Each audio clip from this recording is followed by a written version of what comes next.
Para mi próximo truco voy a necesitar un poco de agua sucia, que puede ser de un charquito cualquiera, un gotero y un microscopio.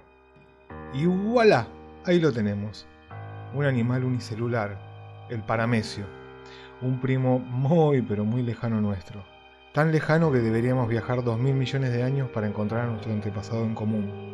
Ellos han cambiado muy poco, nosotros hemos cambiado muchísimo, pero seguimos compartiendo una característica en común que apareció hace muchísimo tiempo y que le permite a estas criaturitas tener un comportamiento bastante complejo. Miren lo que hacen. Están sintiendo el ambiente y reaccionando ante él. El paramecio está moviéndose en el agua gracias a miles de cilias que se ondulan en la misma dirección. Y si se chocan con algo, retroceden, cambiando la dirección del movimiento de las cilias. Y hacen esto gracias a un mecanismo que ya vimos muchas veces, el potencial de acción. Nuestro primo el paramecio mantiene permanentemente la diferencia de cargas a través de la membrana mientras está en el agua. Mientras que no choque con absolutamente nada, todo bien, se mantiene. Pero cuando choca con algo, la membrana se deforma, y en ese momento las cargas positivas entran a la célula, permitiendo la despolarización de la membrana y el cambio de dirección de las cilias, permitiendo que el animal retroceda. Aquí no hubo neurotransmisores implicados, ni hormonas dando señales, ni músculos contrayéndose, simplemente la deformación de la membrana permitiendo la entrada de iones y promoviendo un comportamiento de evitación del obstáculo que le permite continuar con su vida sin atascarse en ningún rincón. Incluso puede darse la vuelta y salir nadando hacia otro lado, sin la necesidad de ojos ni de músculos, solamente unas cilias, una membrana que cambia su polaridad al deformarse, y eso es todo lo que necesita el paramecio para reproducirse y no morir. Nosotros, cuando nos separamos de nuestros primos hace 1000 millones de años, seguimos un camino muy distinto y mucho más complejo, pero llevando con nosotros un mecanismo que ha cambiado muy poco desde aquellos tiempos y que nos permite sentir el cuerpo y a lo que nos rodea. Un mecanismo que evolucionó para sentir de formas muy variadas, desde una caricia hasta un empujón, o un beso, o una espina clavándose en nuestra piel. Y a ese mecanismo le llamamos sistema somatosensorial y lo experimentamos a través de un sentido al que llamamos tacto.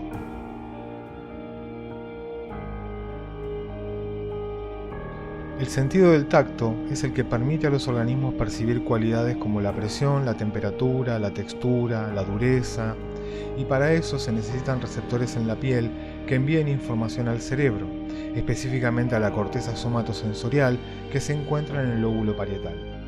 Estos receptores vienen de diferentes formas, configuraciones y modos de reaccionar, pero todos tienen algo en común, que es generar un potencial de acción. Podemos verlos más de cerca si vamos hacia la piel. Aquí vemos las capas más importantes en un esquema súper simplificado: la epidermis, la dermis y la hipodermis. La epidermis está formada exteriormente por una o varias capas de células muertas, que se llama estrato córneo, y por debajo una capa de células que hacen las veces de barrera del cuerpo, que son los queratinocitos. Más abajo encontramos a la dermis, que es básicamente colágeno, tejido conectivo laxo y denso, y células como los macrófagos, los reticulocitos, etcétera, etcétera. Más abajo, la hipodermis o tejido subcutáneo, que está formado por tejido conjuntivo laxo y grasa, junto con los vasos sanguíneos y linfáticos que formarán los plexos de la dermis. Los receptores sensitivos van a estar a diferentes profundidades dependiendo de su función. Veamos algunos. Entre los que más cerca están de la superficie tenemos a las células de Merkel. Un poco más abajo, pero pegado al límite entre dermis y epidermis, vemos un corpúsculo de Meissner. Aquí también vamos a encontrar a los corpúsculos de Pacini, junto con los que se llaman las terminales nerviosas libres. Volviendo al ejemplo del paramecio, veamos primero a los mecanorreceptores, que son las células que se deforman y al deformarse generan un potencial de acción. Hay de varios tipos, pero todos más o menos responden al mismo principio. Así que tenemos en la epidermis, muy cerca de la zona que limita con la dermis, a las células o discos de Merkel. Son células nerviosas modificadas y se encuentran asociadas con una fibra nerviosa con la que hacen sinapsis. responden a las deformaciones mínimas del tejido, lo que permite la entrada de sodio en la célula y la movilización de vesículas cargadas de glutamato, que es liberado al espacio sináptico, en donde interactúan sobre la dendrita de la neurona postsináptica, y allí se genera el potencial de acción. Estas células detectan el tacto más fino, la estimulación más débil sobre la piel. En superficies rugosas van a tener una tasa de disparo alta, y en las superficies lisas la tasa de disparo va a ser mucho más lenta. Luego, inmediatamente debajo de la línea que separa la dermis de la epidermis, vamos a encontrarnos a los corpúsculos de Meissner. Ellos responden al tacto y a las vibraciones, deformándose cuando algo nos toca. En su interior hay células gliales intercaladas por las que corre una o varias prolongaciones nerviosas, y la deformación va a promover la entrada de sodio a la fibra, produciendo el potencial de acción.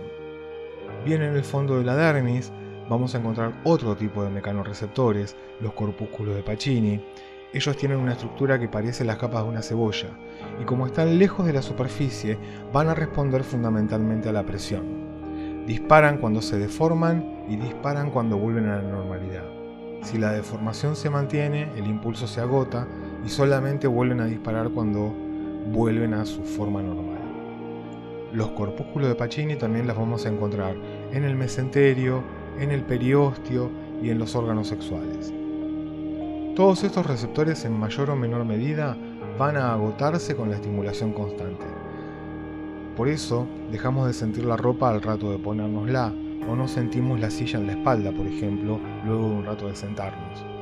Y como hay mecanorreceptores en la piel, también hay mecanorreceptores en los tendones de los músculos y en algunas fibras musculares, a los que llamamos propioceptores. Estos propioceptores se van a deformar cuando el tendón o los músculos se estiran, y nos van a informar de la posición de los miembros en el espacio tridimensional y del grado de flexión y extensión de los músculos. Luego ya entramos en el terreno del dolor, y aquí vamos a encontrar fibras nerviosas libres a las que llamamos nociceptores. Ellas no penetran en la epidermis y se reparten por toda la dermis. No van a responder a estímulos mínimos como el tacto o la presión, sino a estímulos más sostenidos o a directamente agresiones en el tejido. Los nociceptores van a responder a las agresiones en el tejido de diferentes formas. Las sustancias que pueden afectar el potencial de membrana de una terminal del dolor van a ser muy variadas también. Cuando las células son destruidas por una lesión, se produce la liberación de varias sustancias desde su interior hacia el espacio intersticial, entre ellas una sustancia que se llama bradicinina, o las prostaglandinas, o la histamina, o el factor de necrosis tumoral alfa, etcétera, etcétera. Cualquiera de ellas puede activar un receptor en la membrana del nociceptor, y esto va a abrir los canales iónicos para que se produzca el potencial de acción. Los nociceptores pueden responder a diferentes estímulos que van desde un pinchazo a estímulos más serios como la rotura del tejido, a la injuria por químicos o a las quemaduras. También actúan como termorreceptores, sobre todo respondiendo al aumento de la temperatura en la piel por encima de los 41 grados.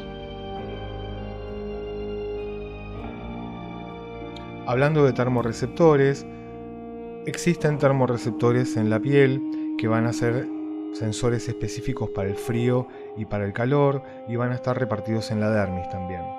Tenemos más receptores de fibra libre en otros lugares como el peritoneo, las articulaciones o las capas serosas que recubren a los órganos, que van a informarnos del daño de los tejidos. Todos estos estímulos van a viajar por las fibras nerviosas, que van a formar manojos de nervios, y al llegar a los ganglios espinales dorsales van a terminar en el soma de la neurona. Esto quiere decir algo importante, que si el potencial de acción va hacia el soma, la fibra es una dendrita. Y sí, la fibra que parte de la piel y recorre la distancia de tu brazo o de tu pierna es una dendrita. Así que desde el soma neuronal, que se encuentra en el ganglio espinal dorsal, va a surgir un axón que llevará el potencial de acción hacia la médula. Y hasta ahora solo estuvimos hablando de una sola neurona.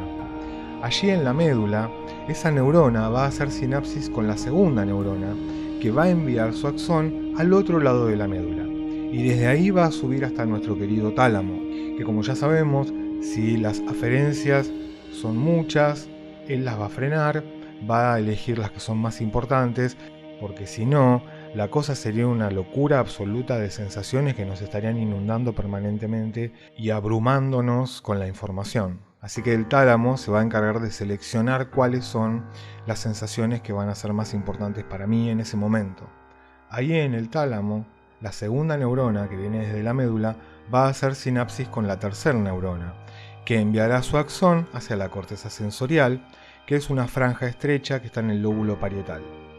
Y en ese mágico momento en que el axón de la tercera neurona hace sinapsis con la cuarta neurona, que es la neurona sensitiva propiamente dicha, sentiremos ese beso que nos están dando, o la piedra que acabamos de pisar, o la tela de la remera moviéndose sobre nuestra piel cuando nos la ponemos, o la posición de la mano al lanzar la pelota a la canasta de básquet. Dada la característica de que la segunda neurona se cruza al lado contrario de la médula y sube hacia el tálamo por ahí, lo que sucede en el lado derecho del cuerpo va a ser recibido en el lado izquierdo y viceversa.